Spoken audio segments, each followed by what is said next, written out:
하연 씨는 가정부야. 명문가 출신 시어머니의 차갑게 내뱉은 한마디에 47세 IT 임원 정도연은 처음으로 어머니에게 맞섰습니다. 우리가 함께 살 가족입니다.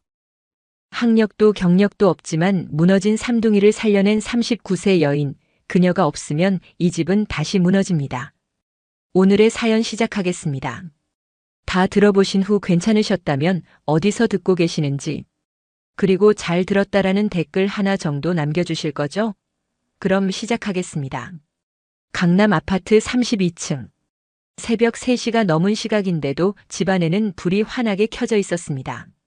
거실 한가운데 쓰러져 있는 장난감들, 흩어진 그림책들, 그리고 멈추지 않는 아이들의 울음소리. 정도연은 소파에 깊숙이 몸을 묻은 채 두 손으로 얼굴을 감쌌습니다. 47세의 나이가 믿기지 않을 만큼 그의 어깨는 축 늘어져 있었고 정장 재킷은 구겨진 채 소파 옆에 아무렇게나 던져져 있었습니다. 삼둥이 중 막내인 유진이 바닥에 엎드려 발버둥을 치며 울고 있었습니다. 5살배기 아이의 목소리가 쉴 정도로 격렬했죠. 첫째 하리는 방 구석에 웅크리고 앉아 눈물을 뚝뚝 흘리면서 엄마가 준 낡은 인형을 꼭 껴안고 있었습니다. 둘째 이하는 냉장고 문을 계속 열었다 닫았다 반복하며 무언가를 찾는 듯 했지만 정작 무엇을 원하는지 말하지 못하고 있었습니다. 도연은 천천히 몸을 일으켰습니다. 회사에서는 수백 명의 직원을 이끄는 IT 개발 총괄 임원이지만 지금 이 순간만큼은 아무것도 할 수 없는 무력한 아버지일 뿐이었습니다. 아내 수진이 세상을 떠난 지 벌써 2년이 흘렀습니다. 처음 몇 달은 그저 하루하루를 버티는 것만으로도 벅찼죠. 장례를 치르고 아이들을 달래고 회사 일을 유지하는 것. 모든 게 기계적으로 움직이는 것 같았습니다. 부모를 구했습니다. 한 명이 왔다가 사흘 만에 그만뒀습니다. 다음 부모는 일주일을 버텼죠. 그 다음 사람은 단 이틀 만에 도망치듯 나갔습니다. 할인이 밤새 울고 이한이 식사를 거부하고 유진이 낯선 사람을 보면 숨어버리는 일이 반복됐습니다. 어떤 부모는 조용히 말했죠. 이 아이들은 전문가의 도움이 필요하다고. 하지만 도연은 알고 있었습니다. 아이들에게 필요한 건 상담사나 교육 전문가가 아니라 엄마의 빈자리를 채워줄 누군가의 따뜻함이라는 것을요. 그렇게 6번째 부모를 구하던 날이었습니다. 지인의 소개로 문하연이라는 여성이 집을 찾아왔습니다. 39세. 키는 그리 크지 않았고 화장기 없는 얼굴에는 삶의 무게가 희미하게 배어 있었습니다. 그녀가 신은 운동화는 낡았지만 깨끗했고 손에 든 가방은 작고 소박했습니다. 하연은 도연을 보며 공손하게 고개를 숙였습니다. 저는 문하연이라고 합니다. 가사도우미 일을 해왔습니다. 목소리는 차분했지만 어딘가 조심스러운 느낌이 묻어났습니다. 도연은 간단히 집안 상황을 설명했습니다. 아내를 잃은 지 2년이 됐다는 것, 아이들이 감정 조절을 못하고 있다는 것, 부모들이 계속 그만뒀다는 것. 하연은 고개를 끄덕이며 조용히 듣고 있었습니다. 그때 유진이 또다시 울기 시작했습니다. 할인도 따라서 훌쩍이기 시작했죠. 이하는 냉장고 앞에서 멍하니 서 있었습니다. 도연은 한숨을 쉬며 말했습니다. 보시다시피 상황이 이렇습니다. 괜찮으시겠습니까? 하연은 잠시 아이들을 바라봤습니다. 그리고 조용히 대답했죠. 해보겠습니다. 하연이 부엌으로 향했습니다. 냉장고를 열어 안을 살폈고 찬장을 열어 식재료를 확인했습니다. 그리고 천천히 쌀을 씻기 시작했습니다. 물이 흐르는 소리가 들렸고 쌀알들이 손끝 사이로 미끄러지는 느낌이 공간에 전해졌습니다. 아이들의 울음소리가 조금씩 잦아들기 시작했습니다. 유진이 고개를 들어 부엌 쪽을 바라봤죠. 할인도 눈물을 닦으며 슬금슬금 부엌으로 다가갔습니다. 이하는 냉장고 문을 닫고 가만히 하연의 뒷모습을 지켜봤습니다. 하연은 아이들이 다가오는 걸 느꼈지만 아무 말도 하지 않았습니다. 그저 손을 움직이며 쌀을 씻고 물을 받고 냄비를 올렸습니다. 그 모든 동작이 느리고 안정적이었죠. 유진이 조심스럽게 물었습니다. 뭐해요? 하연은 미소를 지으며 대답했습니다. 밥 짓고 있어. 너희 배고프지? 유진은 고개를 가로저었습니다. 안 배고파. 하연은 고개를 끄덕였습니다. 그럼 배고플 때 먹으면 되지. 할인이 다가와 물었습니다. 이모 누구예요? 하연은 쪼그려 앉아 할인의 눈높이를 맞췄습니다. 나는 하연 이모야. 너희랑 같이 지내게 됐어. 할인은 잠시 망설이다가 물었습니다. 엄마처럼요? 하연의 눈빛이 잠깐 흔들렸지만 곧 부드럽게 대답했습니다. 엄마는 아니야. 하지만 너희를 돌봐줄게. 밥도 해주고 이야기도 들려주고 같이 놀아줄 거야. 이안이 다가와 하연을 빤히 쳐다봤습니다. 하연은 이안을 보며 물었습니다. 너는 뭘 좋아하니? 이안은 대답하지 않았습니다. 하연은 웃으며 말했습니다. 괜찮아. 천천히 알아가면 돼. 오늘은 그냥 밥 먹고 같이 있어보자. 밤이 깊어갔습니다. 하연이 만든 따뜻한 죽을 아이들은 조금씩 떠먹었습니다. 많이 먹지는 않았지만 처음으로 거부하지 않았죠. 도연은 문틈에서 그 장면을 지켜봤습니다. 가슴속 어딘가에서 무언가가 녹아내리는 느낌이었습니다. 2년 만에 처음으로 집안에 평온함이 찾아온 것 같았습니다. 하연은 아이들을 재우기 위해 침대 옆에 앉았습니다. 그리고 조용히 이야기를 들려주기 시작했습니다. 전라도 시골에서 할머니와 살던 시절, 텃밭에서 고구마를 캐던 날, 강아지가 아기를 낳던 날, 비 오는 날 처마 밑에서 할머니가 들려주던 옛날 이야기. 하연의 목소리는 잔잔했고 아이들은 그 소리에 점점 눈을 감아갔습니다. 도연은 조용히 거실로 돌아와 앉았습니다. 창밖으로 도시의 불빛들이 반짝이고 있었습니다. 그는 오랜만에 가슴이 편안해지는 걸 느꼈습니다. 문하연. 이 여성이 어쩌면 이 집에 필요한 사람일지도 모른다는 생각이 들었습니다. 하연이 집에 온 지 사흘째 되는 날 아침이었습니다. 해가 막 떠오르는 시각인데도 유진은 또 울음을 터뜨렸습니다. 이번에는 그냥 울음이 아니었죠. 바닥을 치고 소리를 지르고 숨이 넘어갈 듯 격렬하게 울어댔습니다. 할인도 따라서 울기 시작했고 이안은 방 안에서 물건들을 집어던지기 시작했습니다. 도연은 출근 준비를 하다가 황급히 거실로 뛰어나왔습니다. 또 시작이구나. 그의 얼굴에는 지친 기색이 역력했습니다. 하지만 하연은 당황하지 않았습니다. 그녀는 천천히 아이들에게 다가가 바닥에 쪼그려 앉았습니다. 유진의 눈높이에 맞춰서요. 소리를 지르거나 꾸짖지 않았습니다. 그저 조용히 옆에 앉아 있었죠. 유진의 울음이 계속됐습니다. 하연은 가만히 기다렸습니다. 1분, 2분, 3분. 아이의 울음소리가 조금씩 약해지기 시작했습니다. 그때 하연이 조용히 말했습니다. 유진아, 배고파서 우는 거 아니지? 유진은 울음을 멈추고 하연을 쳐다봤습니다. 하연은 부드럽게 웃으며 말을 이었습니다. 속이 외로워서 그런 거지. 뭔가 허전하고 뭔가 무섭고 그래서 우는 거야. 유진은 눈물이 가득 고인 채로 하연을 바라봤습니다. 하연은 유진의 작은 손을 잡았습니다. 괜찮아. 이모가 여기 있어. 같이 있을게. 유진은 하연의 손을 꼭 쥐었습니다. 그리고 천천히 울음을 그쳤습니다. 도연은 복도 끝에 서서 그 광경을 지켜보고 있었습니다. 믿기지 않았습니다. 아이를 달래는 방법이 이렇게 간단할 수 있다는 게요. 하연은 유진을 안아 일으켰습니다. 그리고 부엌으로 갔죠. 할인과 이안도 따라왔습니다.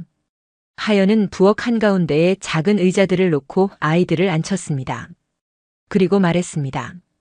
오늘은 너희가 이모 도와줄래? 할인이 물었습니다. 뭘 도와줘요? 하연은 씻지 않은 쌀이 담긴 그릇을 할인 앞에 놓았습니다. 이걸 물에 씻어줘. 천천히 쌀알이 부서지지 않게. 할인은 조심스럽게 손을 그릇 안에 넣었습니다. 차가운 물과 쌀알의 감촉이 느껴졌죠. 하연은 이안에게는 상추를 건넸습니다. 이 상추 잎을 하나씩 떼어서 이 바구니에 담아줄래? 이안은 고개를 끄덕이고 상추를 만지기 시작했습니다. 유진에게는 밀가루 반죽을 조금 떼어주었습니다. 이걸 동그랗게 만들어봐. 어떤 모양이든 괜찮아. 아이들은 각자 주어진 일에 집중하기 시작했습니다. 할인은 쌀알 사이로 손가락을 움직이며 신기한 듯 물을 저었습니다. 이안은 상추잎을 하나하나 뜯으며 바구니에 정성스럽게 담았죠. 유진은 반죽을 손바닥 위에서 굴리며 웃었습니다. 하연은 그 모습을 보며 조용히 웃었습니다. 밥을 짓는 동안 하연은 이야기를 들려주기 시작했습니다. 옛날에 이모가 어렸을 때 말이야. 전라도 시골에 살았어. 할머니 댁이었는데 집 앞에 텃밭이 있었지. 거기서 할머니랑 같이 고구마도 캐고 상추도 따고 그랬어. 할인이 물었습니다. 할머니가 요리해줬어요? 하연은 고개를 끄덕였습니다. 응. 할머니가 맨날 맛있는 거 해주셨어. 근데 말이야, 할머니 요리는 특별했어. 유진이 고개를 들고 물었습니다. 왜요? 하연은 잠시 추억에 잠긴 듯 눈을 감았다가 말했습니다. 할머니는 요리할 때마다 이야기를 해주셨거든. 이 된장은 작년에 담근 거라서 깊은 맛이 난다. 이 고추장은 햇볕을 많이 받아서 달콤하다. 이런 이야기들. 그러면서 이모한테 맛을 보라고 하셨어. 혀로 느껴보라고. 그게 재미있었어. 이한이 물었습니다. 할머니 지금 어디 있어요? 하연의 표정이 잠깐 어두워졌습니다. 할머니는 하늘나라에 가셨어. 오래전에. 할인이 조심스럽게 말했습니다. 우리 엄마도 하늘나라에 있어요. 하연은 고개를 끄덕였습니다. 그래. 이모 알아. 그래서 너희 마음이 외로운 거 이모가 조금은 알 것 같아. 침묵이 잠깐 흘렀습니다. 하지만 무거운 침묵이 아니었습니다. 서로의 슬픔을 이해하는, 나눌 수 있는 그런 침묵이었죠. 하연은 다시 밝게 말했습니다. 그래서 오늘 이모가 특별한 거 만들어줄게. 할머니가 해주시던 호박전. 유진이 눈을 반짝이며 물었습니다. 맛있어요. 하연은 웃으며 대답했습니다. 엄청 맛있지? 달콤하고 부드러워. 아이들은 하연이 호박을 써는 걸 지켜봤습니다. 노란 호박이 얇게 썰리면서 도마 위에 쌓였습니다. 하연은 밀가루 반죽을 만들고 그 안에 호박을 넣었죠. 지글지글 소리를 내며 전이 익어가는 냄새가 집안에 퍼졌습니다. 아이들은 코를 벌름거리며 냄새를 맡았습니다. 밥상을 차리는 동안 하연은 아이들에게 또 다른 일을 맡겼습니다. 할인아, 수저 놓아줄래? 이하나, 물컵 가져다 줘. 유진아, 휴지 좀 갖다 놔. 아이들은 각자 맡은 일을 했습니다. 스스로 무언가를 하고 있다는 느낌. 필요한 사람이라는 느낌. 그게 아이들의 얼굴을 조금씩 밝게 만들었습니다. 밥을 먹는 동안 하연은 또 이야기를 들려줬습니다. 할머니가 말씀하셨어. 밥은 혼자 먹는 게 아니라 함께 먹는 거라고. 같이 먹으면 더 맛있어진다고. 그래서 할머니는 밥 먹을 때 꼭 같이 앉아서 드셨어. 이한이 물었습니다. 왜 더 맛있어져요? 하연은 웃으며 말했습니다. 글쎄, 이모도 잘 모르겠어. 근데 정말 그래. 같이 먹으면 밥맛이 달라져. 식사를 마치고 설거지를 하는 동안 아이들은 하연 곁에서 떠나지 않았습니다. 물장난을 치기도 하고 거품을 만지작거리기도 했죠. 하연은 그걸 말리지 않았습니다. 그저 웃으며 함께 놀아줬습니다. 도연은 출근 시간이 지났지만 집을 나서지 못했습니다. 이 장면이 너무 소중해서, 너무 믿기지 않아서 눈을 떼지 못했던 거죠. 그날 저녁 아이들은 처음으로 제 시간에 잠들었습니다. 울지도 않았고 떼쓰지도 않았습니다. 하연이 옆에 앉아 이야기를 들려주자 아이들은 편안하게 눈을 감았습니다. 도연은 거실에 앉아 그 광경을 지켜봤습니다. 가슴이 뜨거워졌습니다. 2년 동안 잃어버렸던 평화가 돌아온 것 같았습니다. 하연이 아이들 방에서 나왔습니다. 도연이 조용히 말했습니다. 정말 감사합니다. 어떻게 저렇게 아이들을 다루시는지.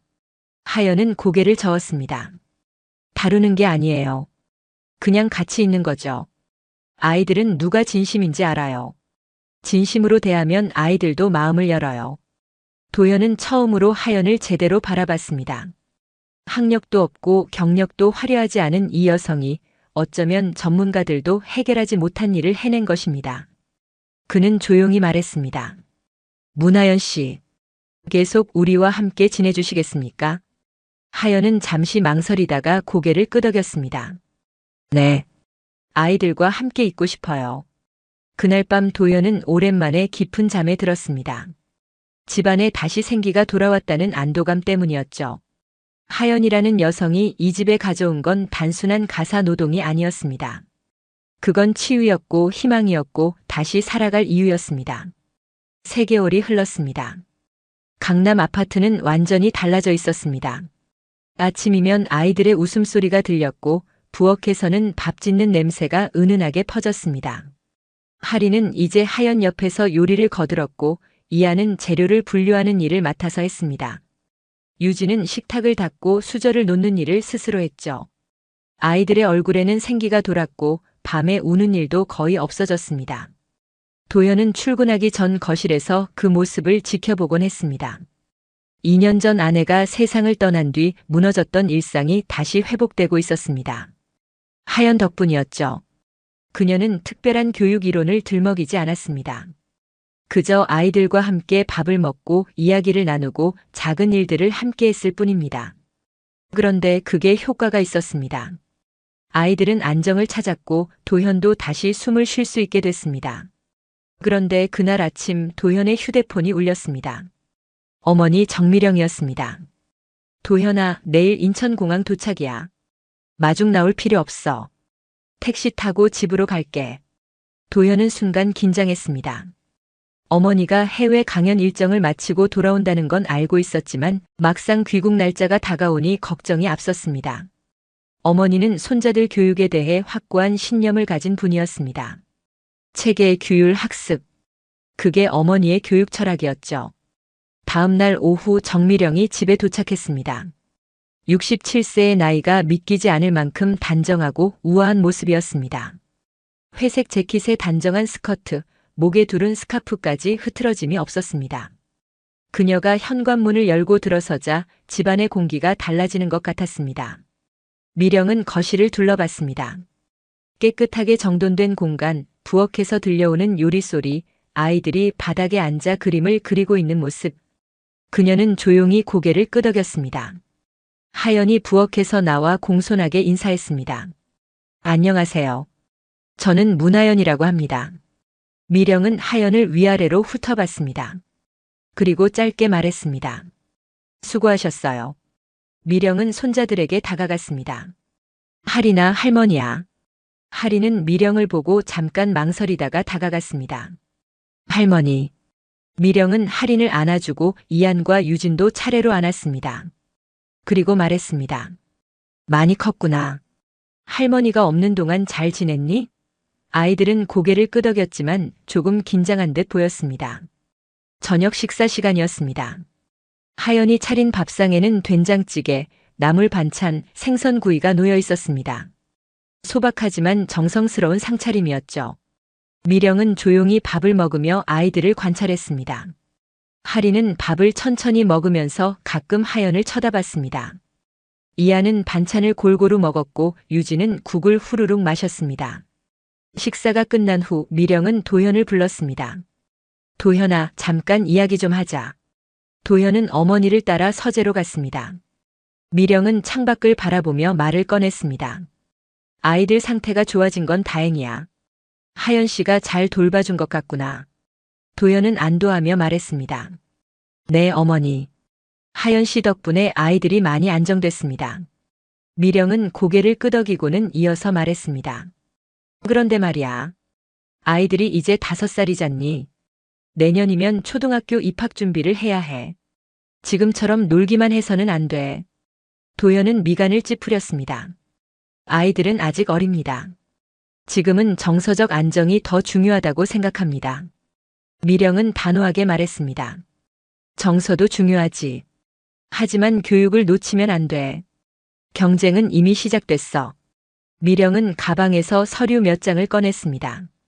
내가 알아봤어. 영유아 영어 교육 전문가하고 영재 교육 코치. 둘 다 경력이 화려해. 이 사람들이 오면 아이들 수준을 체계적으로 끌어올릴 수 있어. 도현은 난감한 표정을 지었습니다. 어머니, 아이들이 이제 겨우 안정을 찾았습니다.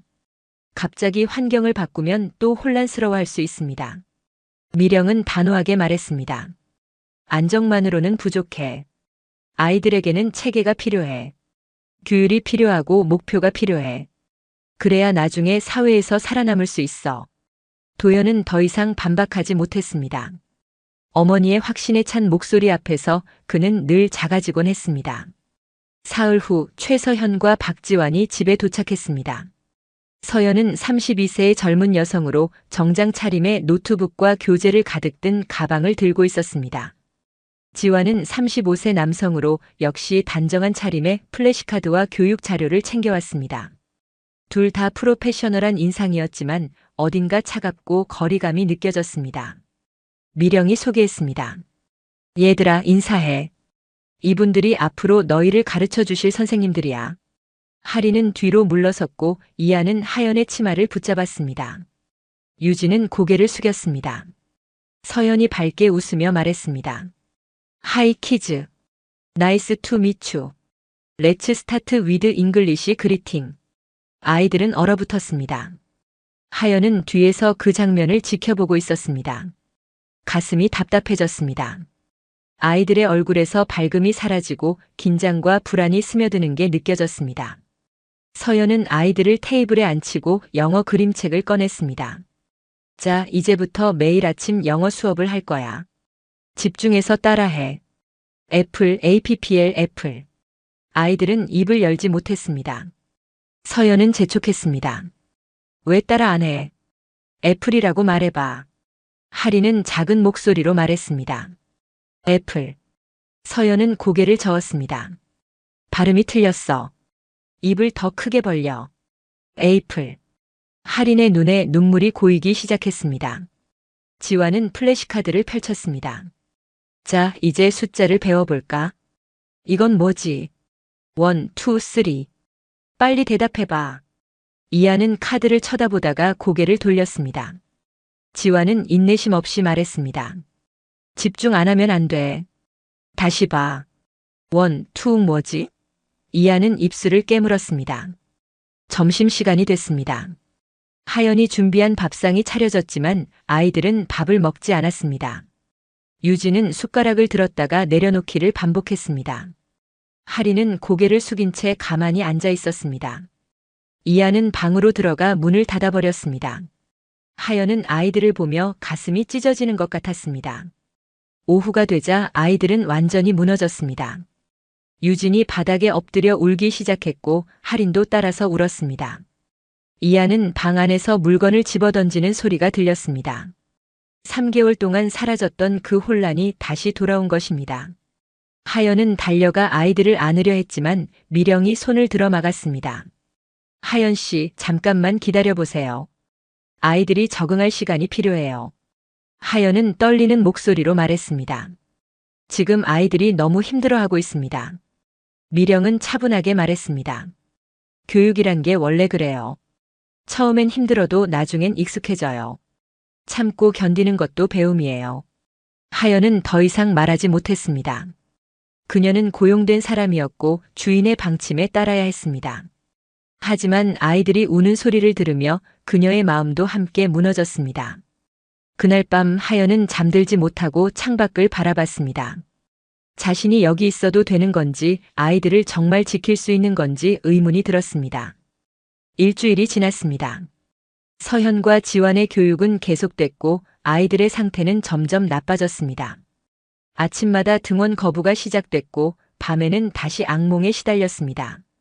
하리는 손톱을 물어뜯기 시작했고 이하는 말수가 줄어들었습니다. 유진은 하연의 치마를 놓지 않으려 했죠. 하연은 매일 밤 아이들을 달래느라 잠을 제대로 자지 못했습니다. 그날 오후 미령이 하연을 조용히 불렀습니다. 하연 씨, 잠깐 시간 있으세요? 차 한잔 하면서 이야기 좀 해요. 하연은 고개를 끄덕이고 미령을 따라 거실로 갔습니다. 미령은 찻잔 2개를 테이블에 놓고 따뜻한 차를 따랐습니다. 은은한 허브 향이 퍼졌습니다. 하연 씨, 그동안 정말 고생 많으셨어요. 미령의 목소리는 부드러웠습니다. 아이들이 안정을 찾는데 큰 역할을 해주셨어요. 정말 감사하게 생각해요. 하연은 찻잔을 2손으로 감싸며 조용히 대답했습니다. 아닙니다. 제가 할 일을 한 것뿐입니다. 미령은 차를 한 모금 마시고 이어서 말했습니다. 그런데 말이에요. 하연 씨도 이제 자신의 미래를 생각해 볼 때가 된 것 같아요.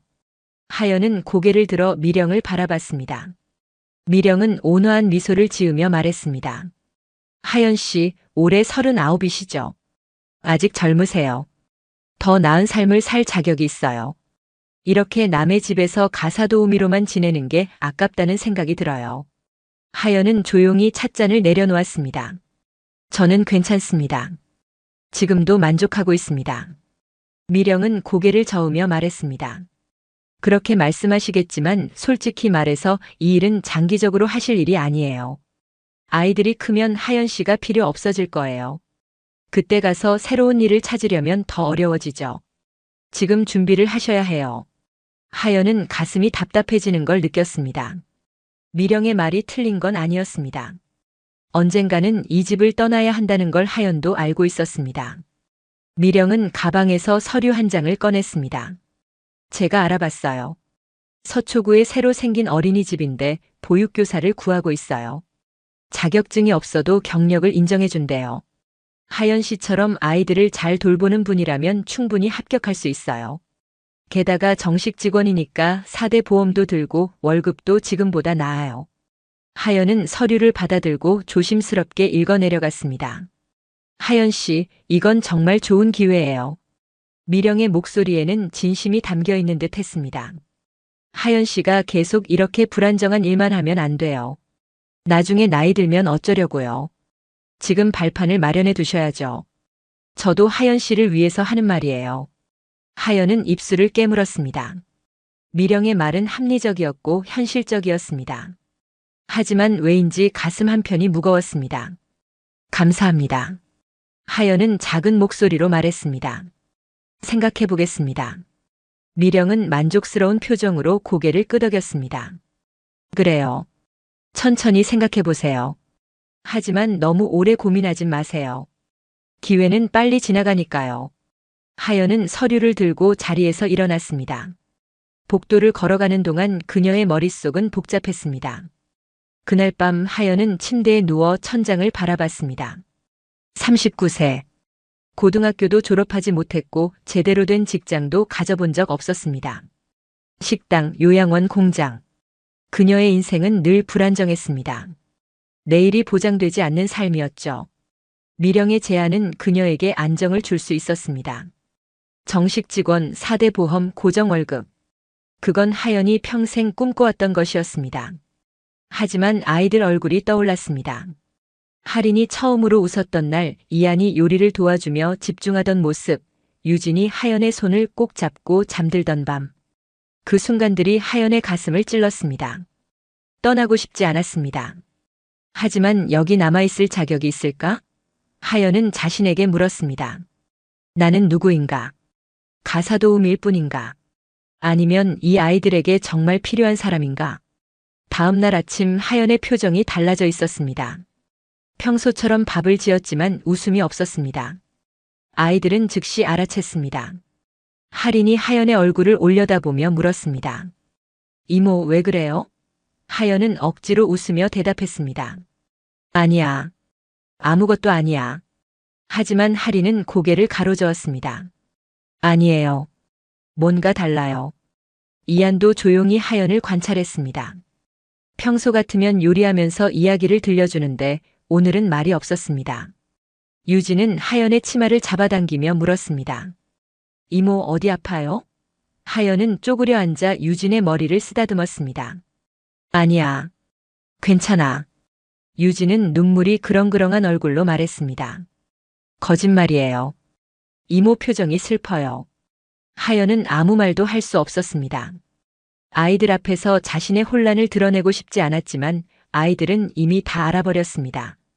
할인이 조심스럽게 물었습니다. 이모, 우리 때문에 힘들어요? 하연은 고개를 저었습니다. 아니야. 너희는 이모한테 힘이 돼. 그럼 왜 슬퍼요? 할인의 목소리가 떨렸습니다. 하연은 대답할 수 없었습니다. 점심시간이 지나고 아이들은 낮잠을 자러 갔습니다. 하연은 부엌에 홀로 남아 설거지를 했습니다. 그때 유진이 방에서 나와 하연에게 다가왔습니다. 잠이 안 와요. 하연은 유진을 안아들었습니다. 그럼 이모랑 같이 있을까? 유진은 하연의 목에 팔을 감으며 조용히 물었습니다. 이모, 우리랑 안 살아요? 하연의 가슴이 철렁 내려앉았습니다. 유진은 이미 알고 있었습니다. 아이들은 언제나 진실을 먼저 알아챘죠. 하연은 떨리는 목소리로 말했습니다. 왜 그렇게 생각해? 유진은 하연의 얼굴을 쳐다보며 말했습니다. 이모가 우리 보는 눈이 슬퍼요. 작별 인사하는 것 같아요. 하연은 눈물이 차올랐습니다. 유진을 꼭 안았습니다. 유진아, 이모는. 하연은 말을 잇지 못했습니다. 무엇을 말해야 할지 몰랐습니다. 떠나지 않겠다고 약속할 수 없었습니다. 그건 거짓말이 될 수 있었으니까요. 하지만 떠나겠다고도 말할 수 없었습니다. 그건 아이들의 마음을 무너뜨릴 테니까요. 그날 저녁 도현이 퇴근했습니다. 거실에 들어서자마자 분위기가 이상하다는 걸 느꼈습니다. 아이들은 말이 없었고 하연은 부엌에서 요리를 하고 있었지만 평소와 달랐습니다.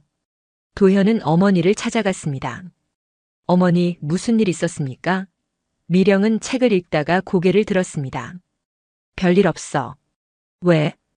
도현은 거실을 돌아보며 말했습니다. 아이들 분위기가 이상합니다. 하연 씨도 평소와 다르고요. 미령은 잠시 침묵하다가 말했습니다. 하연 씨한테 더 나은 기회를 소개해줬어. 어린이집 정식 직원으로 일할 수 있는 자리.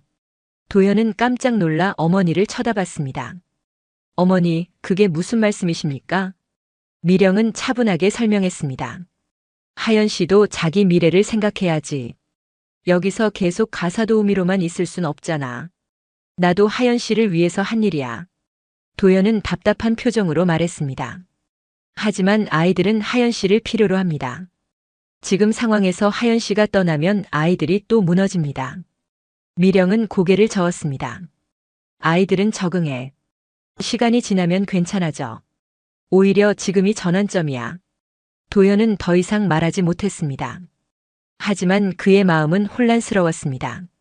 하연이 떠나면 안 된다는 걸 직감적으로 알았습니다. 그녀는 단순한 가사 도우미가 아니었습니다. 이 집의 중심이었고 아이들의 안정이었고 도현 자신에게도 희망이었습니다. 그날 밤 하연은 침대에 누워 눈물을 흘렸습니다. 떠나야 할까? 남아야 할까? 그녀는 결정을 내릴 수 없었습니다. 아이들의 얼굴이 떠올랐고 미령의 말도 귓가에 맴돌았습니다. 하연은 자신이 누구인지 어디에 있어야 하는지 알 수 없었습니다. 이틀이 지났습니다. 하연은 여전히 결정을 내리지 못했습니다. 어린이집 면접 날짜가 잡혀 있었지만 가고 싶지 않았습니다. 그렇다고 여기 남겠다고 확신할 수도 없었죠. 아이들은 하연의 불안을 온몸으로 느끼며 점점 더 불안정해졌습니다. 밤마다 악몽을 꾸고 식사를 거부하고 하연에게서 떨어지려 하지 않았습니다. 그날 저녁 도연은 회사에서 일찍 퇴근했습니다. 집에 도착하자 거실은 조용했습니다. 아이들은 이미 잠들었고 하연은 부엌에서 설거지를 하고 있었습니다. 도연은 잠시 망설이다가 하연에게 다가갔습니다. 하연 씨, 잠깐 이야기 좀 할 수 있을까요? 하연은 손을 닦으며 고개를 끄덕였습니다. 두 사람은 거실 소파에 마주 앉았습니다. 창밖으로는 도시의 야경이 펼쳐져 있었고 아파트 단지의 불빛들이 반짝이고 있었습니다. 도현은 손을 깍지 끼고 잠시 침묵했습니다. 무슨 말부터 시작해야 할지 몰랐습니다. 하연도 조용히 앉아 기다렸습니다. 둘 사이의 공기가 무겁게 가라앉았죠. 도현이 먼저 입을 열었습니다. 어머니한테 들었습니다.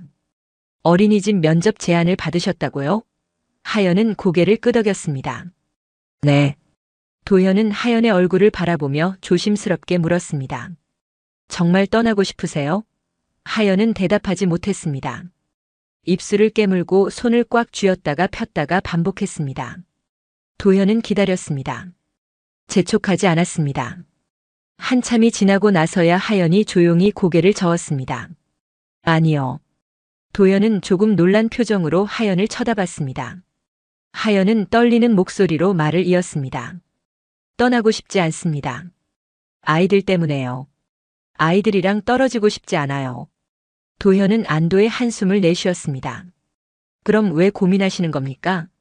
하연은 눈물이 차오르는 걸 느꼈습니다. 하지만 울지 않으려 애썼습니다. 그녀는 작은 목소리로 대답했습니다. 근데 제가 여기 있어도 되는 건지 모르겠어요. 저는 학력도 없고 제대로 배운 것도 없어요. 어르신 말씀이 맞아요. 저는 가사 도우미일 뿐이에요. 아이들한테 더 좋은 교육을 해줄 수 있는 전문가들이 있는데 제가 여기 있는 게 아이들한테 방해가 되는 건 아닌지. 도연은 하연의 말을 듣고 가슴이 답답해졌습니다. 그녀가 이렇게 자신을 낮게 평가하고 있다는 게 믿기지 않았습니다. 도연은 몸을 앞으로 기울이며 단호하게 말했습니다. 하연 씨. 하연은 고개를 들었습니다. 도연의 눈빛이 진지했습니다. 하연 씨가 없었으면 우리 가족은 지금 여기 없었을 겁니다. 하연은 놀란 표정으로 도연을 쳐다봤습니다. 도연은 계속 말했습니다. 아내가 세상을 떠난 뒤로 저는 완전히 무너졌습니다. 회사에서는 멀쩡한 척했지만 집에 오면 아무것도 할 수 없었어요. 아이들은 매일 밤 울었고 저는 그 아이들을 달래줄 방법을 몰랐습니다. 부모들이 왔다가 떠나는 걸 반복했고 저는 점점 더 무능해지는 제 자신이 한심했습니다. 도연의 목소리가 떨렸습니다. 그때 하연 씨가 왔습니다. 처음에는 또 며칠 못 버티고 떠나겠지 싶었어요. 그런데 하연 씨는 달랐습니다. 아이들을 꾸짖지 않았고 교육 이론을 들먹이지도 않았어요. 그저 옆에 있어줬죠. 밥을 같이 짓고 이야기를 들려주고 아이들의 마음을 읽어줬습니다. 그게 전부였는데 그게 아이들을 살렸습니다. 하연의 눈에서 눈물이 흘러내렸습니다. 도연은 계속 말했습니다. 저도 살았습니다. 2년 동안 잃어버렸던 평화를 되찾았어요. 집에 돌아오는 게 두렵지 않게 됐습니다. 아이들 웃음소리가 들리고 밥 냄새가 나고 누군가 따뜻하게 맞아주는 집. 그게 얼마나 소중한지 하연 씨는 모르실 겁니다. 하연 씨가 만들어준 거예요. 하연은 눈물을 닦으며 말했습니다. 하지만 저는 전문가들처럼 체계적으로 가르칠 수 없어요. 영어도 못 가르치고 수학도 못 가르치고. 도연은 고개를 저었습니다. 그게 중요한 게 아닙니다. 아이들한테 지금 필요한 건 지식이 아니에요. 사랑입니다. 안정입니다. 누군가 자기들을 진심으로 아껴준다는 확신입니다. 그걸 하연 씨가 주고 있어요. 하연은 손으로 얼굴을 가렸습니다. 울음이 터져 나왔습니다. 도연은 조용히 기다렸습니다. 한참을 울고 나서 하연이 말했습니다. 저는 평생 누군가한테 필요한 사람이 된 적이 없었어요. 늘 부족한 사람이었고 배운 것도 없고 가진 것도 없었어요. 그런데 아이들이 저를 필요로 한다는 게, 제가 여기 있어도 된다는 게 믿기지가 않아요. 도연은 하연의 손을 잡았습니다. 하연은 깜짝 놀라 도연을 쳐다봤습니다. 도연은 진지한 표정으로 말했습니다. 하연 씨, 우리가 하연 씨를 필요로 합니다. 아이들만이 아니에요. 저도 필요합니다. 하연 씨가 있어서 이 집이 다시 집다운 집이 됐어요. 가족다운 가족이 됐습니다. 부탁드립니다. 떠나지 마세요. 하연은 도연을 바라봤습니다. 그의 눈빛에는 진심이 담겨 있었습니다. 간절함이 느껴졌습니다. 하연은 떨리는 목소리로 물었습니다. 정말 제가 있어도 될까요? 어르신은 제가 떠나길 바라시는 것 같은데. 도연은 단호하게 말했습니다. 어머니를 제가 설득하겠습니다. 하연 씨는 그냥 여기 계셔주세요. 아이들 곁에 이 집에 머물러 주세요. 하연은 한참 동안 도연을 바라봤습니다. 그리고 천천히 고개를 끄덕였습니다. 알겠습니다. 남겠습니다. 아이들과 함께 있고 싶어요. 도연은 안도의 표정을 지으며 하연의 손을 놓았습니다. 감사합니다. 정말 감사합니다. 하연은 눈물을 닦으며 작게 웃었습니다. 제가 더 감사하죠. 저한테 이런 곳을 주셔서요. 그날 밤 도연은 어머니의 방문을 두드렸습니다. 미령은 책을 읽고 있었습니다. 어머니, 말씀드릴 게 있습니다. 미령은 안경을 벗고 도연을 쳐다봤습니다. 뭐니? 도연은 의자에 앉으며 차분하게 말했습니다. 하연 씨는 계속 우리 집에 계실 겁니다.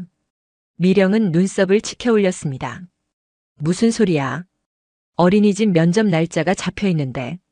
도연은 단호하게 말했습니다. 하연 씨는 가지 않기로 했습니다. 그리고 저도 그게 맞다고 생각합니다. 미령은 책을 내려놓으며 말했습니다. 도연아, 하연 씨 인생을 생각해봐. 그 사람도 미래가 필요해. 도연은 고개를 저었습니다. 하연 씨의 미래는 하연 씨가 선택할 문제입니다. 어머니가 결정하실 일이 아닙니다. 미령은 한숨을 쉬었습니다. 넌 아이들 교육을 너무 쉽게 생각하는 것 같구나. 지금은 괜찮을지 몰라도 나중에 경쟁에서 뒤처지면 어쩌려고. 도현은 조용히 대답했습니다. 아이들이 행복한 게 먼저입니다. 성적이나 경쟁은 그 다음 문제예요. 지금 아이들한테 필요한 건 안정입니다. 하연 씨가 그걸 줄 수 있어요. 미령은 잠시 침묵했습니다. 그리고 조용히 물었습니다. 넌 하연 씨를 어떻게 생각하니? 도현은 잠시 망설였습니다. 그리고 솔직하게 대답했습니다. 가족이라고 생각합니다. 단순한 직원이 아니에요. 우리 가족의 일부입니다. 미령은 놀란 표정을 지었습니다. 도현은 계속 말했습니다. 아이들도 그렇게 생각하고 저도 그렇습니다. 하연 씨가 없으면 이 집은 다시 무너질 겁니다. 미령은 더 이상 말하지 않았습니다. 그녀는 창밖을 바라보며 깊은 생각에 잠겼습니다. 도현은 자리에서 일어나며 말했습니다. 어머니, 저는 어머니를 존경합니다. 하지만 이번 일만큼은 제 생각을 따르겠습니다. 그리고 방을 나왔습니다. 미령은 홀로 남아 긴 시간 창밖을 바라봤습니다. 다음 날 아침 하연은 평소처럼 밥을 지었습니다. 이번에는 얼굴에 미소가 있었습니다. 아이들은 그 변화를 즉시 알아챘습니다. 이모, 오늘 기분 좋아요? 유진이 물었습니다. 하연은 웃으며 대답했습니다. 응, 기분 좋아. 왜냐하면 너희랑 계속 같이 있을 거거든. 할인이 눈을 반짝이며 물었습니다. 정말요? 안 떠나요? 하연은 고개를 끄덕이며 아이들을 꼭 안았습니다. 응, 안 떠나. 계속 여기 있을게. 아이들은 환호성을 질렀습니다. 이하는 하연의 치마를 잡으며 웃었고 유진은 폴짝폴짝 뛰었습니다. 하리는 하연의 목을 껴안으며 말했습니다. 이모 없으면 안 돼요. 하연은 아이들을 쓰다듬으며 조용히 말했습니다. 나도 너희 없으면 안 돼. 우리 계속 함께 있자. 도현은 복도에서 그 장면을 지켜보며 미소를 지었습니다. 처음으로 앞날이 밝게 보였습니다. 하연이라는 여성이 이 집에 남기로 결정한 순간 모든 것이 달라졌습니다. 이제 진짜 가족이 될 수 있을 것 같았습니다. 2주가 지난 어느 날 오후 도현은 회사에서 긴급 회의에 소집됐습니다. 임원 회의실에 들어서자 대표이사와 몇몇 임원들이 기다리고 있었습니다. 분위기가 심상치 않았죠. 대표이사가 도현을 보며 미소를 지었습니다. 정 이사님 앉으시죠. 좋은 소식이 있습니다. 도현은 의자에 앉으며 긴장했습니다. 대표이사는 서류 몇 장을 앞으로 밀며 설명하기 시작했습니다. 정부에서 추진하는 국가 AI 신기술 프로젝트를 아시죠? 저희 회사가 주관사로 선정됐습니다. 그리고 이 프로젝트의 총괄 책임자로 정 이사님을 추천했습니다. 도현은 놀라 서류를 들여다봤습니다. 국가급 프로젝트였고 규모도 어마어마했습니다. 축하드립니다. 대표이사가 말했습니다. 이건 정 이사님의 경력에 큰 전환점이 될 겁니다. 도현은 고개를 끄덕이며 물었습니다. 감사합니다. 그런데 이 프로젝트는 어디서 진행됩니까? 대표이사는 잠시 망설이더니 대답했습니다. 세종입니다. 정부 연구단지에 전담센터를 만들 예정이고 정 이사님께서 그곳으로 가셔야 합니다. 도현은 가슴이 철렁 내려앉았습니다. 세종. 서울에서 멀리 떨어진 곳이었습니다. 대표이사는 계속 말했습니다. 물론 이사 비용은 회사에서 지원하고 주거도 제공됩니다. 좋은 조건입니다. 가족 모두 이사하시면 됩니다. 도현은 서류를 내려놓으며 조용히 말했습니다. 생각할 시간을 주시겠습니까? 대표이사는 고개를 끄덕였습니다. 당연하죠. 하지만 일주일 안에 답을 주셔야 합니다. 그날 저녁 도현은 무거운 발걸음으로 집에 돌아왔습니다. 현관문을 열자 아이들의 웃음소리가 들렸습니다. 하연이 아이들과 함께 저녁 준비를 하고 있었죠. 도현은 잠시 그 광경을 바라봤습니다. 이 평화로운 일상을 깨트려야 한다는 게 마음에 걸렸습니다. 저녁 식사 후 도현은 가족들을 거실로 불렀습니다. 미령과 하연 그리고 아이들까지 모두 모였습니다. 도현은 천천히 입을 열었습니다. 오늘 회사에서 중요한 제안을 받았습니다. 미령이 물었습니다. 무슨 제안인데? 도현은 심호흡을 하고 말했습니다. 국가 AI 프로젝트 총괄 책임자로 발탁됐습니다. 미령의 얼굴이 환해졌습니다. 정말이니? 축하한다. 하지만 도현의 표정은 밝지 않았습니다. 그는 이어서 말했습니다. 프로젝트가 세종에서 진행됩니다. 우리가 모두 세종으로 이사를 가야 합니다. 거실이 순간 조용해졌습니다. 미령은 놀란 표정으로 물었습니다.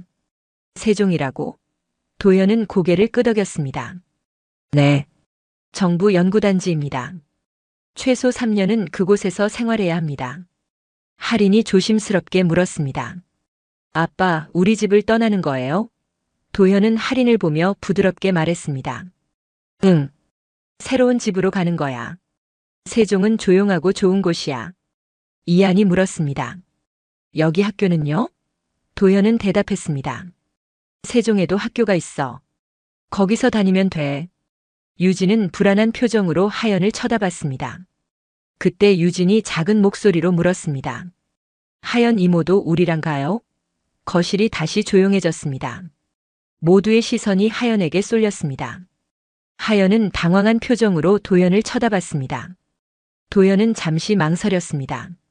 이 순간이 중요하다는 걸 알았습니다. 그는 유진을 보며 조용히 말했습니다. 그럼 같이 가야지.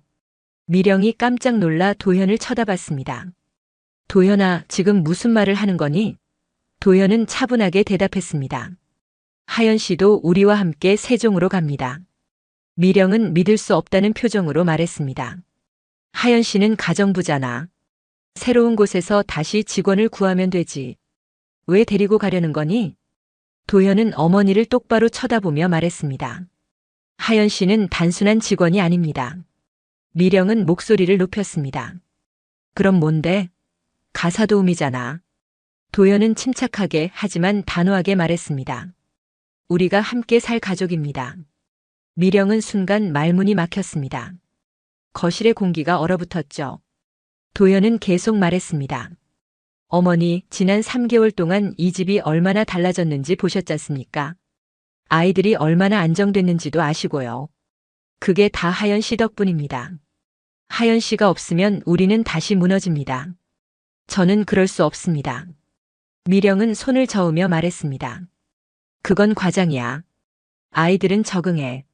새로운 사람도 금방 받아들일 수 있어. 도현은 고개를 저었습니다. 안 됩니다. 아이들은 하연 씨를 엄마처럼 따르고 있습니다. 지금 하연 씨를 떼어놓으면 아이들은 또 한 번 버림받았다고 느낄 겁니다. 저는 그렇게 할 수 없습니다. 미령은 한숨을 쉬며 말했습니다. 도현아, 넌 지금 감정에 휘둘리는 거야. 이성적으로 생각해봐. 하연 씨 인생도 생각하고. 도현은 단호하게 말했습니다. 하연 씨의 선택은 하연 씨가 결정할 문제입니다. 제가 드릴 수 있는 건 함께 가자는 제안뿐입니다. 그리고 하연을 돌아보며 물었습니다. 하연 씨, 어떻게 생각하십니까? 우리와 함께 세종으로 가시겠습니까? 모든 시선이 하연에게 쏠렸습니다. 하연은 얼어붙은 듯 앉아 있었습니다. 손이 떨렸고 숨소리가 가빠졌습니다. 평생 이런 질문을 받아본 적이 없었습니다. 누군가의 가족이 되겠냐는 질문. 함께 새로운 곳으로 가겠냐는 질문. 그녀는 입술을 깨물며 도현을 쳐다봤습니다. 도현의 눈빛에는 진심이 담겨 있었습니다. 아이들도 하연을 바라보고 있었죠. 하리는 눈물이 그렁그렁했고 이하는 하연의 손을 꼭 잡고 있었습니다. 유진은 조용히 기다리고 있었습니다. 하연은 눈물이 차올랐습니다. 목이 메어 말이 나오지 않았습니다. 한참을 침묵하다가 그녀는 떨리는 목소리로 말했습니다. 저도 같이 가고 싶습니다. 아이들이 환호성을 질렀습니다. 유진이 하연에게 달려가 안겼고 할인도 따라서 안겼습니다.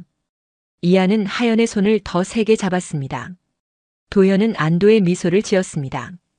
하지만 미령은 표정이 굳어 있었습니다. 그녀는 아무 말도 하지 않고 자리에서 일어나 방으로 들어갔습니다. 도현은 어머니의 뒷모습을 바라보며 조용히 한숨을 쉬었습니다. 어머니를 설득하는 건 쉽지 않을 거라는 걸 알았습니다. 하지만 이번만큼은 물러설 수 없었습니다. 하연은 이제 이 가족의 일부였고 함께 가야 했습니다. 그날 밤 하연은 침대에 누워 천장을 바라봤습니다. 믿기지 않았습니다. 자신이 누군가의 가족이 된다는 것, 함께 새로운 곳으로 간다는 것, 평생 불안정한 삶을 살았던 그녀에게 이건 꿈 같은 일이었습니다. 눈물이 흘러내렸지만 이번에는 슬픔이 아니었습니다. 기쁨이었고 감사였고 희망이었습니다. 미령은 혼자 방에 앉아 깊은 생각에 잠겨 있었습니다. 아들이 처음으로 자신에게 맞섰습니다. 가정부를 가족이라고 불렀죠. 미령은 혼란스러웠습니다. 하지만 동시에 아들의 눈빛에서 확신을 받습니다. 그리고 손자들의 얼굴에서 행복을 받습니다. 어쩌면 자신이 틀렸을지도 모른다는 생각이 스쳤습니다. 일주일 후 도현은 회사에 최종 답변을 전했습니다. 세종 프로젝트를 맡겠다고. 그리고 이사 준비가 시작됐습니다. 짐을 싸고 새 집을 알아보고 아이들 전학 절차를 밟았습니다. 하연도 함께 준비했습니다. 처음으로 자신의 삶이 누군가와 연결돼 있다는 걸 느꼈습니다. 더 이상 혼자가 아니었습니다. 어느 날 저녁 짐을 싸던 중 하연은 도현에게 조용히 물었습니다. 제가 정말 함께 가도 될까요? 어르신께서 많이 언짢아 하시는 것 같은데요. 도현은 박스를 내려놓고 하연을 똑바로 쳐다보며 말했습니다. 하연 씨는 이제 우리 가족입니다.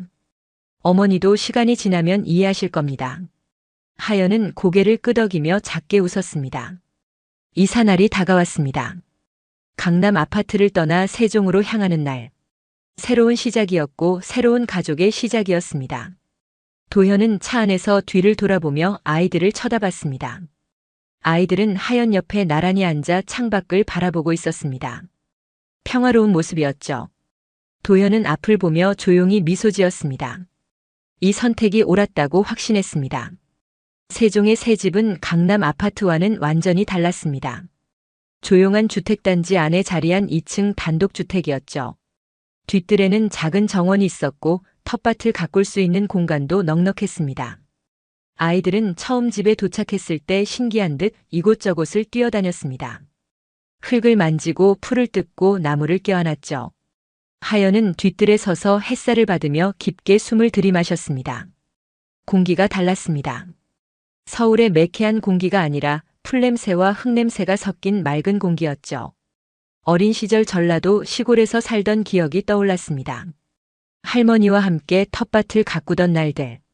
고구마를 캐고 상추를 따고 호박을 키우던 시간들. 그때가 그리웠는데 이제 다시 그런 삶을 살 수 있을 것 같았습니다. 도현은 회사 일로 바빴지만 주말마다 아이들과 시간을 보내려 애썼습니다.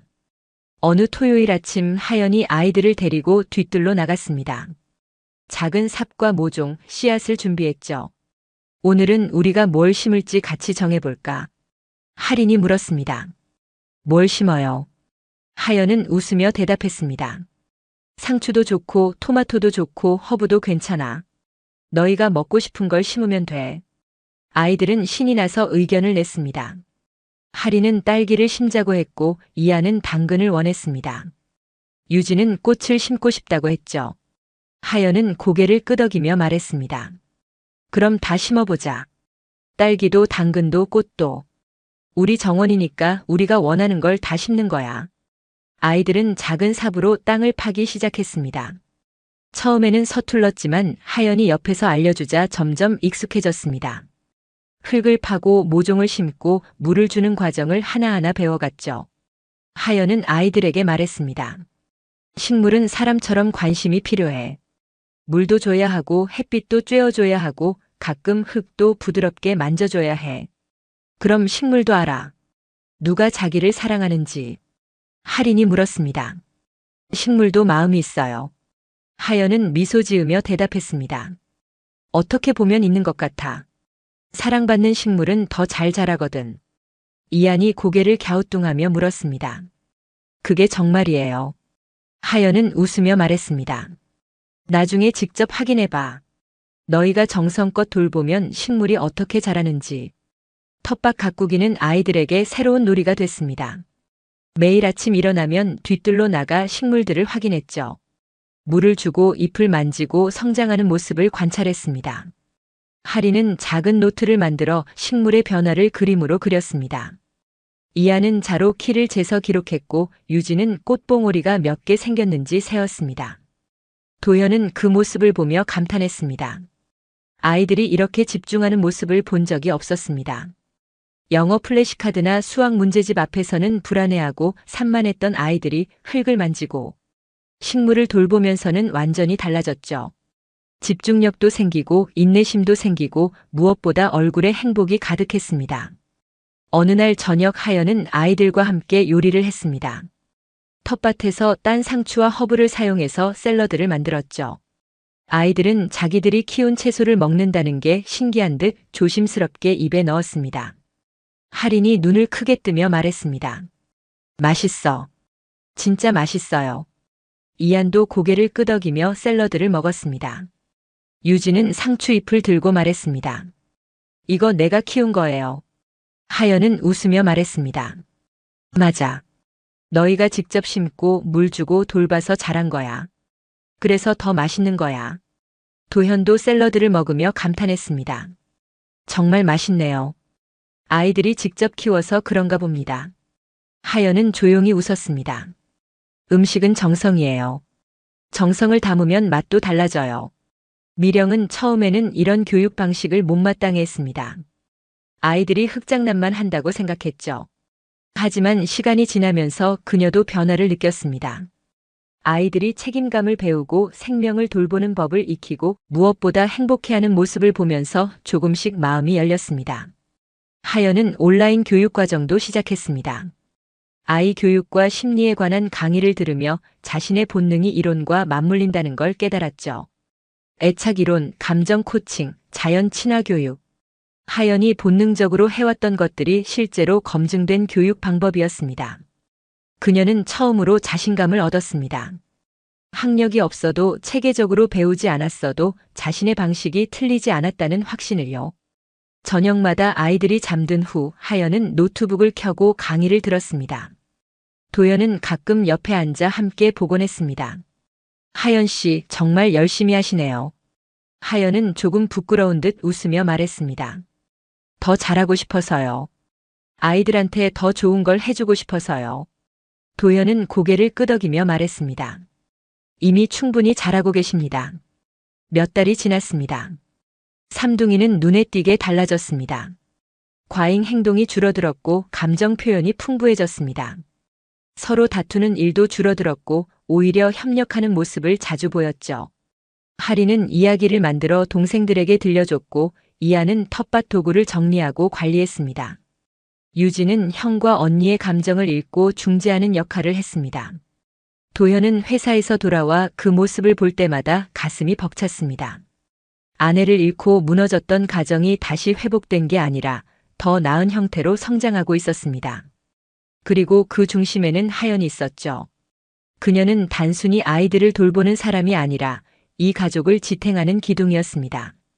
어느 가을밤 텃밭에서 수확한 채소로 저녁을 먹고 난 후 도연은 하연에게 조용히 말했습니다. 하연 씨, 잠깐 밖에 나가실 수 있으세요? 하연은 고개를 끄덕이고 도연을 따라 뒤뜰로 나갔습니다. 달빛이 밝았고 가을 바람이 선선하게 불었습니다. 정원의 식물들은 고요히 흔들리고 있었죠. 도연은 정원 한가운데 서서 하연을 바라봤습니다. 하연 씨. 하연은 조용히 기다렸습니다. 도연은 주머니에서 작은 상자를 꺼냈습니다. 하연의 눈이 커졌습니다. 도연은 상자를 열어 반지를 꺼내 들었습니다. 달빛에 반지가 은은하게 빛났죠. 도연은 떨리는 목소리로 말했습니다. 하연 씨 덕분에 우리 집이 다시 살아났습니다. 아이들이 웃고 저도 다시 살아갈 이유를 찾았습니다. 하연 씨가 없었다면 우리는 여전히 어둠 속에 있었을 겁니다. 하연은 눈물이 차올랐습니다. 도연은 무릎을 꿇고 하연을 올려다보며 말했습니다. 우리 아이들의 어머니가 되어주세요. 제 아내가 되어주세요. 하연은 손으로 입을 막았습니다. 눈물이 뺨을 타고 흘러내렸습니다. 도연은 계속 말했습니다. 저는 하연 씨를 사랑합니다. 하연 씨의 따뜻함, 진심, 아이들을 대하는 모습, 모든 게 소중합니다. 함께 가족이 되어주시겠습니까? 하연은 목이 메어 말이 나오지 않았습니다. 한참을 울다가 떨리는 목소리로 물었습니다. 제가 그런 사람이 될 수 있을까요? 도연은 일어서서 하연의 손을 잡았습니다. 이미 되어 있습니다. 아이들도 하연 씨를 엄마로 생각하고 저도 하연 씨 없는 삶은 상상할 수 없습니다. 우리는 이미 가족입니다. 이제 그걸 공식적으로 만들고 싶을 뿐입니다. 하연은 눈물을 닦으며 고개를 끄덕였습니다. 네. 함께하고 싶어요. 가족이 되고 싶어요. 도현은 하연의 손에 반지를 끼웠습니다. 반지가 하연의 손가락에 딱 맞았습니다. 두 사람은 잠시 서로를 바라봤습니다. 그리고 조용히 껴안았습니다. 달빛 아래 정원 한가운데서 두 사람은 새로운 시작을 약속했습니다. 하연은 평생 꿈꿔왔던 가족을 얻었고 도연은 다시 사랑할 용기를 얻었습니다. 집 안에서 창문 너머로 그 장면을 지켜보던 미령은 조용히 눈물을 닦았습니다. 처음에는 반대했지만 이제는 인정할 수밖에 없었습니다. 하연이야말로 이 가족에게 필요한 사람이라는 것을, 사랑이 교육보다 중요하다는 것을. 그녀는 조용히 미소 지으며 두 사람을 축복했습니다. 1년 후 하연과 도연의 결혼식이 조용히 치러졌습니다. 화려한 예식장이 아니라 집 뒤뜰 정원에서 가족과 가까운 지인들만 모여 소박하게 진행했죠. 삼둥이는 하얀 옷을 입고 하연 옆에 섰습니다. 하리는 꽃을 들고 이하는 반지를 받쳐들고 유진은 하연의 드레스 자락을 잡았습니다. 미령도 참석했습니다. 그녀는 이제 하연을 며느리로 받아들였고 손자들이 행복해하는 모습을 보며 자신의 선택이 옳았음을 확인했습니다. 결혼 후 하연은 본격적으로 자신의 꿈을 펼치기 시작했습니다. 온라인 교육을 마치고 보육교사 자격증도 취득했죠. 하지만 기존의 어린이집에 취직하는 대신 자신만의 공간을 만들고 싶었습니다. 아이들에게 진짜 필요한 교육을 할 수 있는 곳. 경쟁이 아니라 성장을, 지식이 아니라 감정을, 성과가 아니라 행복을 중심에 두는 교육 공간이요. 도현은 하연의 꿈을 전폭적으로 지지했습니다. 세종 시내에 작은 건물을 임대했고 인테리어 설계는 남지후라는 건축가에게 맡겼습니다. 지후는 하연의 철학을 듣고 깊이 공감했죠. 자연 친화적이면서도 아이들이 자유롭게 움직일 수 있는 공간을 설계했습니다. 나무 재질의 따뜻한 가구, 큰 창으로 들어오는 햇살, 작은 텃밭과 요리 공간, 이야기를 나눌 수 있는 아늑한 코너들. 준비 기간 동안 하연은 매일 밤 계획을 세웠습니다. 어떤 프로그램을 운영할지, 부모들과 어떻게 소통할지, 아이들에게 무엇을 가르칠지. 하지만 가장 중요한 건 아이들의 감정을 읽고 그들이 안전하다고 느끼는 공간을 만드는 것이었습니다. 하연은 자신의 경험을 바탕으로 교육 철학을 정리했습니다. 요리를 통한 감정 표현, 텃밭 가꾸기를 통한 생명 존중, 이야기 나누기를 통한 공감 능력 향상. 드디어 개원일이 다가왔습니다. 어린이집 이름은 하연의 정원이었습니다. 간판을 달던 날 하연은 긴 시간 간판을 올려다보며 눈물을 흘렸습니다. 평생 이름 없이 살았던 그녀가 이제 자신의 이름을 건 공간을 갖게 된 것입니다. 도현이 옆에서 하연의 어깨를 감싸며 말했습니다. 자랑스럽습니다. 하연은 고개를 끄덕이며 웃었습니다. 첫 학기에는 5명의 아이들이 등원했습니다. 부모들은 반신반의했죠. 영어도 안 가르치고 한글도 체계적으로 가르치지 않는다는데 괜찮을까? 하지만 한 달이 지나자 부모들의 생각이 바뀌기 시작했습니다. 집에 가기 싫어하던 아이가 어린이집 가는 걸 좋아하게 됐고 밥을 안 먹던 아이가 스스로 먹기 시작했습니다. 형제와 싸우기만 하던 아이가 동생을 챙기게 됐고 말이 없던 아이가 하루 종일 이야기를 늘어놓기 시작했죠. 하연의 하루는 바빴지만 행복했습니다. 아침이면 아이들을 맞이하고 함께 요리를 하고 텃밭을 돌보고 이야기를 나눴습니다. 아이들은 하연 이모를 따랐고 서로를 배려하는 법을 배워갔습니다. 울음이 터지면 하연은 옆에 앉아 귀를 기울였고 싸움이 나면 함께 이야기하며 해결책을 찾았습니다. 강요하지 않았고 재촉하지 않았습니다. 기다려줬습니다. 부모들 사이에서 입소문이 퍼지기 시작했습니다. 경쟁 중심 교육에 지친 부모들이 하나둘 찾아왔죠. 등록 문의가 쇄도했고 대기자 명단이 길어졌습니다. 하연은 무리하게 확장하지 않았습니다. 한 반에 10명 이하로 유지하며 모든 아이들에게 충분한 관심을 줄 수 있도록 했습니다. 질이 중요하지 양이 중요한 게 아니었으니까요. 2년이 지났습니다. 하연의 정원은 세종에서 가장 인기 있는 어린이집이 됐습니다. 교육 관계자들이 견학을 왔고 언론에서도 관심을 보였습니다. 한 교육 전문지는 하연을 생활 기반 교육 혁신가라고 불렀습니다. 하연은 당황스러웠지만 자신의 철학을 더 많은 사람들과 나눌 수 있다는 게 기뻤습니다. 도연은 여전히 프로젝트를 진행하며 바빴지만 가족 시간을 최우선으로 뒀습니다. 주말이면 아이들과 함께 자전거를 타거나 공원에 갔고 저녁이면 온 가족이 모여 밥을 먹었습니다. 삼둥이는 건강하게 성장했습니다. 하리는 글쓰기에 재능을 보였고 이하는 과학과 공학에 관심을 가졌습니다. 유진은 사람들의 감정을 읽는 능력이 뛰어나 또래 친구들 사이에서 리더 역할을 했죠. 미령은 손자들의 성장을 지켜보며 흐뭇해했습니다. 처음에는 반대했지만 이제는 하연의 교육 방식이 옳았다고 인정했습니다. 경쟁에서 이기는 것보다 행복하게 자라는 게 더 중요하다는 걸 깨달았죠. 그녀는 가끔 하연의 정원에 와서 아이들과 시간을 보냈고 손자들이 친구들과 어울리는 모습을 보며 미소 지었습니다. 5년이 흘렀습니다. 하연의 정원은 이제 2개의 분원을 냈고 하연의 교육 철학을 배우려는 예비 교사들이 찾아왔습니다. 하연은 정기적으로 강연을 했고 자신의 경험을 담은 책도 출간했습니다. 제목은 아이의 마음을 읽는 법이었습니다. 책은 베스트셀러가 됐고 전국의 부모들이 하연의 이야기에 공감했습니다. 도연은 프로젝트를 성공적으로 마무리하고 승진했습니다. 하지만 여전히 가족이 최우선이었죠. 그는 하연의 성공을 누구보다 자랑스러워했고 아이들이 행복하게 자라는 모습을 보며 감사했습니다. 이 모든 게 하연 덕분이라는 걸 잊지 않았습니다. 삼둥이는 중학생이 됐습니다. 하리는 작가를 꿈꾸며 소설을 쓰기 시작했고 이하는 로봇 공학 동아리에서 활동했습니다. 유진은 상담 봉사를 하며 또래 친구들을 도왔죠. 세 아이 모두 각자의 길을 찾아가고 있었고 엄마 하연을 닮아 따뜻한 마음을 가진 아이들로 성장했습니다. 그렇게 20년이 흘렀습니다. 하연과 도연은 환갑을 바라보는 나이가 됐고 삼둥이는 성인이 됐습니다. 하리는 동화작가가 됐고 이하는 엔지니어로 일했습니다. 유진은 심리 상담사가 되어 아이들을 돕고 있었죠. 세 아이 모두 자기 길을 당당히 걸어가고 있었습니다. 결혼 기념일 밤 하연과 도연은 집 뒤 정원에 나왔습니다. 20년 전 프러포즈를 했던 바로 그 자리였죠. 나무들은 더 크게 자랐고 텃밭은 여전히 푸르렀습니다. 달빛이 정원을 비추고 있었습니다. 도현이 하연의 손을 잡으며 조용히 물었습니다. 행복하세요? 하연은 도연을 돌아보며 미소 지었습니다. 눈가에는 세월의 흔적이 있었지만 눈빛은 여전히 따뜻했습니다. 그녀는 천천히 대답했습니다.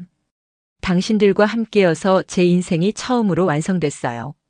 평생 부족한 사람이라고 생각했는데 이제는 알아요. 제가 누군가에게 꼭 필요한 사람이었다는 걸요. 도현은 하연을 꼭 껴안았습니다. 당신 덕분에 우리가 살았습니다. 아이들도 저도 이 가족 전부가요.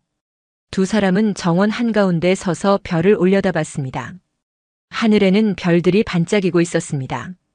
하연은 문득 전라도 시골에서 할머니와 함께 별을 보던 어린 시절이 떠올랐습니다. 그때는 혼자였지만 지금은 사랑하는 가족들이 곁에 있었습니다. 집 안에서는 삼둥이가 케이크를 준비하고 있었습니다. 미령도 함께였죠. 그들은 창문 너머로 정원의 두 사람을 바라보며 미소 지었습니다. 할인이 조용히 말했습니다. 엄마 아빠 정말 행복해 보여. 이한이 고개를 끄덕였습니다. 우리도 행복하잖아. 유진이 웃으며 말했습니다. 다 엄마 덕분이야. 하연의 정원은 여전히 운영되고 있었습니다. 이제는 하연이 직접 가르치지 않고 후배 교사들이 이어받았지만 하연의 철학은 그대로 살아있었습니다. 요리, 텃밭, 이야기, 감정. 아이들을 진심으로 대하고 그들의 마음을 읽고 사랑으로 가르치는 것. 그게 하연이 남긴 유산이었습니다. 정원에서 하연과 도연은 손을 맞잡고 집으로 돌아갔습니다. 문을 열자 아이들이 깜짝 파티를 준비하고 있었습니다. 케이크에 촛불이 켜져 있었고 벽에는 축하 현수막이 걸려 있었습니다. 모두가 노래를 불렀고 하연은 눈물을 흘리며 웃었습니다. 케이크를 자르고 샴페인을 따르며 가족들은 이야기꽃을 피웠습니다. 옛날 이야기도 하고 앞으로의 계획도 나눴습니다. 웃음소리가 끊이지 않았고 집안은 따뜻한 사랑으로 가득했습니다. 하연은 가족들의 얼굴을 하나하나 바라봤습니다. 도현, 할인, 이한, 유진, 그리고 미령. 모두가 소중했습니다. 그날 밤 잠자리에 들기 전 하연은 거울 앞에 섰습니다. 거울 속 자신의 얼굴을 오래 바라봤습니다. 주름이 생겼고 머리에는 흰머리가 섞여 있었습니다. 하지만 눈빛은 밝았고 표정은 평온했습니다. 39세에 이 집에 왔을 때 그녀는 자신이 누구인지 몰랐습니다. 하지만 이제는 알았습니다. 자신이 누구인지, 어디에 속해 있는지, 왜 이곳에 왔는지요. 하연은 조용히 웃으며 불을 껐습니다. 침대에 누워 도현의 손을 잡았습니다. 두 사람은 말없이 서로의 온기를 느끼며 잠들었습니다. 창밖으로는 달빛이 정원을 비추고 있었고 바람이 나뭇잎을 흔들고 있었습니다. 모든 게 평화로웠고 모든 게 제자리에 있었습니다. 하연의 인생은 이제 완성됐습니다. 사랑하는 사람들과 함께 자신의 이름으로 행복하게요.